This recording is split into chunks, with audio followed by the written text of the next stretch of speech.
last night was quite provocative, Nick Butler. And the one that got me as an American was his allusion to what confidence we'll have that the Obama climate, the Clean Power Plan will survive Republican, potential Republican administration or control.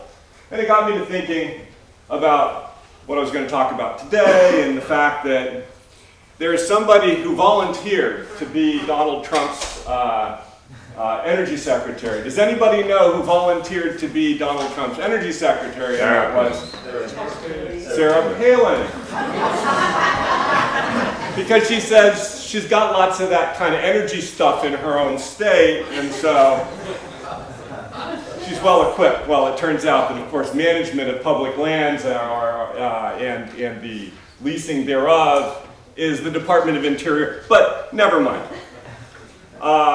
Sarah Palin, because Sarah Palin comes to mind to me because Sarah Palin supposedly once said she understood a bit about foreign policy and about Russia because she could see Russia from her house. Has anybody heard her say about her saying that? True or false? False. False. Yeah, it's a Saturday Night Live. It was actually Tina Fey from Saturday Night Live. She said something vaguely similar. But what is actually true is that this we could see from our house.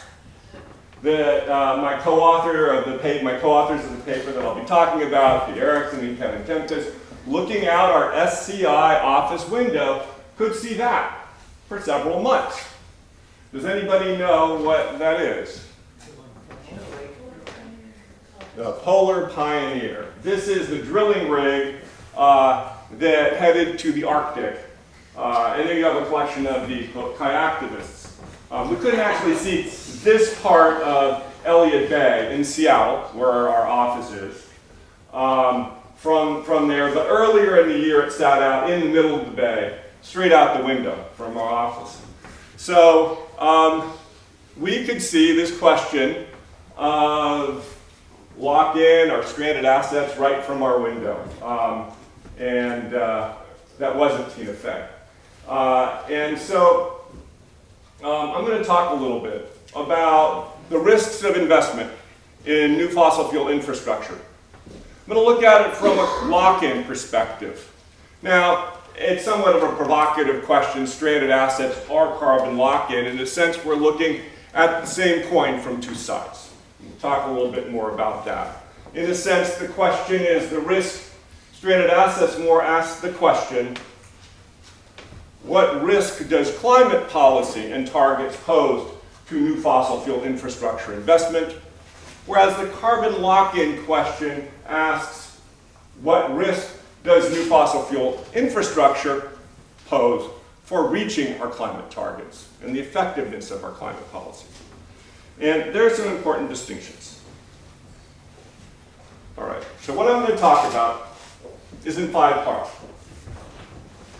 First, I'll give a little background, some of the work that we've been doing ahead of this paper that we produced for this event, as well as issued as a discussion brief. Talk a little bit about how do we look at the carbon dioxide emissions impact of new energy supplies, fossil fuel supplies. What is this concept of carbon lock-in? Where does it come from? And how might we, in the 3rd and 4th part, I'll talk about what's in the paper, a methodology for assessing the strength and scale of carbon lock-in for supply-side investments. I'll then talk briefly about what we found when we applied this globally, and then I'll return to some policy implications and next steps. Oh, jumping ahead. All right, so infrastructure that increases fossil fuel supply has a carbon dioxide impact. When you open up new mines, when you bring new resources to market, it has an impact in global emissions. Now, the standard response often is that, if we don't produce it, someone else will. But from an economist standpoint, that doesn't really hold water. completely. So last year, my colleague Pete Erickson and I published a paper. We thought, what a better example than looking at the Keystone XL pipeline. The Keystone XL pipeline, the question posed by that is, would building this pipeline bring more Canadian oil sands to the market that would otherwise be stranded or locked in or kept in Canada, otherwise not reaching the market? A question that many analysts have debated. We said the question, okay, what if? And we looked at it in the context of last summer's market. Of course, the market conditions have changed, but I think as Mark Fulton has pointed out several times, it's important to remember that some of this is cyclical. Some may be structural, but there's a cyclical element. These questions are not going to go away. So we looked at it simply microeconomics. As we heard some macro earlier, now this is simple microeconomics. We looked at the supply curve. We shifted the supply curve, looked at it with and we looked at it, the equilibrium if oil sand, and here's a demand curve, here is a supply curve without Keystone XL and the additional 800 million barrels per day, 800,000 barrels per day that it would allow through to market. And here it is with that, shifting the supply curve. Others in this room, I believe, have done similar exercises. We showed that for every barrel that flows through, about half a barrel could lead to additional consumption. Half of it would be replaced by other supplies, most likely light crude from the Middle East. Okay, so what does that lead to? That leads to potential added consumption of about 500,000 barrels per day, with large sensitivities around that, depending on your assumptions about elasticity. That's a lot of tons of carbon, by the way. That's about 100 million tons per year, the emissions of Belgium, for instance. So a lot can be at stake in these decisions, and it's not always just about someone can produce it if we don't. So we're also looking at this broader question in the work we're doing at FCI about supply-side policies in general, supply-side actions. And what does that mean? Now, here is a chart that just shows elasticity of demand, how responsive demand is to price, and on the y-axis, an elasticity of supply, how responsive supply is for a given fuel. Own price elasticity is for a given fuel.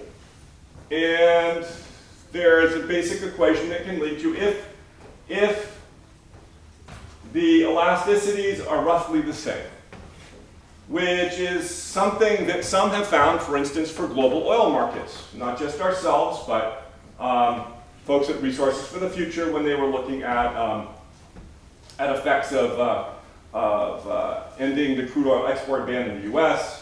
Some great work that was done by Taryn Fain and colleagues at Statistics Norway looking at the effects of removing some Norwegian oil from the world oil market. You get a supply leakage of 50%, demand leakage of 50%. What does that mean? That also means an effectiveness. That means for every ton you remove of supply from the market, half of it will lead to reduced consumption and emissions. Similarly, if you were to take a demand step, such as cleaner cars, remove that, half of it might respond in terms of increased emissions elsewhere and consumption, as it leads to a lower price as you reduce demand. So I would argue that most climate policy operates in this space down here, with the presumption that demand is relatively inelastic and supply is very elastic. And so that if we don't produce it, someone else will. But also conversely, if we reduce demand in our own country, that's reduced demand. No world market response. Now, economists have talked a lot about leakage that is entered into the equation. Point being that if you are in one of these slices here, your demand reduction is going to be less leakage prone, i.e. more effective in those circumstances. Or supply reduction might actually be as effective in some circumstances. All this relates to markets, and so this is a bit of a preview of a paper that we're going to issue next. Sorry, that's cheating, I know. Where we're going to look at supply-side climate policy, the road less taken. Point being that supply activities have systemic effects on markets. And it's not just a question of we don't produce it, someone else will. What I want to talk about a little bit more today is this point of lock-in. That fossil fuel investment today makes it harder to reach low carbon targets in the future. Again, the converse being stranded assets where future low carbon targets make fossil fuel investment harder to undertake. So there's a long history of looking at these types of questions. Back in 2013, the International Energy Agency did a little analysis that they showed that high carbon investments in the next 5 to 10 years would increase the cost of achieving future targets by a factor of 4. Because it's that much more you have to change and unlock later. And unlocking, as we know, is quite expensive. Early retirement of facilities and so forth.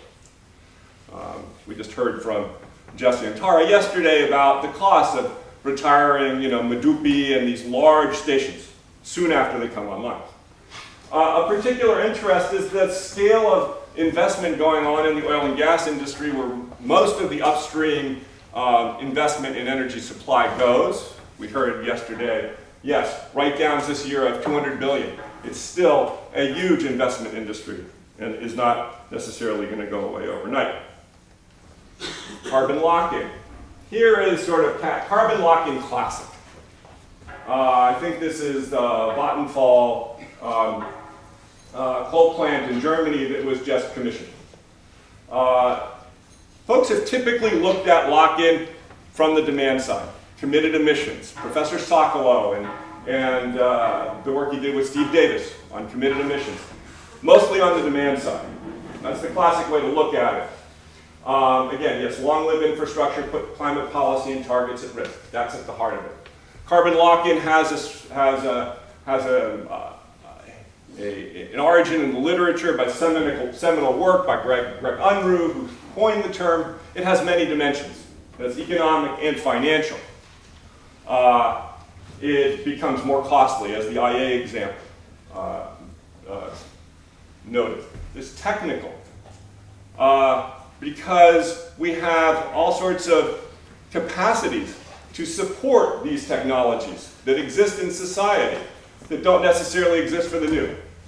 We have institutional issues, we have incumbent players, we have social and political drivers, the profits that accrue. And so there are many dimensions to carbon lock-in. So our first analysis was to actually look at, is there a method for looking at this, the scale and strength of carbon lock-in on the demand side? It's a paper that we published this year in Environmental Research Letters, and it looks at and quantifies 4 variables. Lifetime of the equipment, that's an obvious one. Longer lifetime, more lock-in in principle. We looked at a concept of over-committed emissions, like committed, but how much is committed over, for instance, a 2 or 2.5 or whatever degree target. We looked at a variable of techno-institutional lock-in, which I can go into if we want to talk about that later, and also a metric of, I do this from memory, I'll get back to you, that try to represent all of these. And so we were able to quantify it on a global level. The idea is this is something that can be applied by national policymakers as well. So we thought, okay, let's do this for the supply side as well. So that's what I'm going to talk about as the focus of this paper, a 2-step approach to gauge relative lock-in of fossil fuel supply investments. 5 minutes. Okay, 2 parts. Overproduction, scale. How much more oil, gas, and coal, and of what type, might be produced under business as usual as compared to a climate protection scenario. 2, strength of that carbon lock-in. how carbon capital intensive is it, and how rent intensive is it. And the notion here is that capital intensity is a metric of increased likelihood of extraction once investment is made. And I'll show you what that means in a second.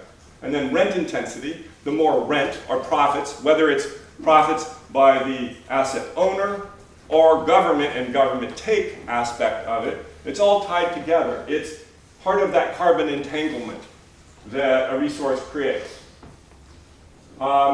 Here's a schematic of how we outline it in a cost curve, with the darker areas representing what would occur anyway during a low carbon future, and what is additional to that in a higher carbon future, the overproduction.